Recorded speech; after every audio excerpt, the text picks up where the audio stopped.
నమస్కారం ఈటీవీ 360కి స్వాగతం. ముందుగా ప్రధానాంశాలు. రాష్ట్ర పోలీసుల అదుపులో కొల్లం గంగిరెడ్డి. పటిష్ట బందోబస్తు మధ్య భారత్కు తరలింపు. ప్యారిస్ నరమేధం కారకుల కోసం ముమ్మర వేట. బెల్జియంలో 3 అనుమానితుల అరెస్టు.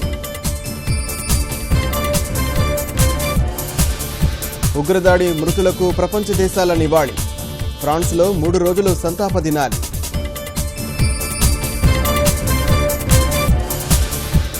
టర్కీ వేదికగా నేటి నుంచి G20 శిఖరాగ్ర సదస్సు.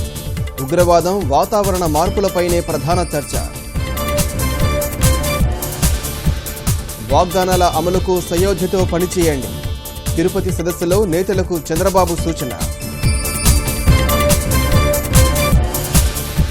2050 నాటికి విద్యలో రాష్ట్రానికి అగ్రస్థానమే లక్ష్యం. ప్రతిభ పురస్కారాల ప్రదానంలో సీఎం స్పష్టీకరణ.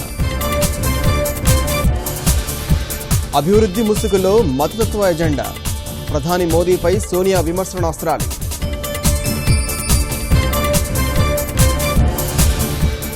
కర్నూలులో ఈటీవీ కార్తీక దీపోత్సవానికి విశేష స్పందన. పెద్ద ఎత్తున తరలివచ్చిన మహిళామణులు.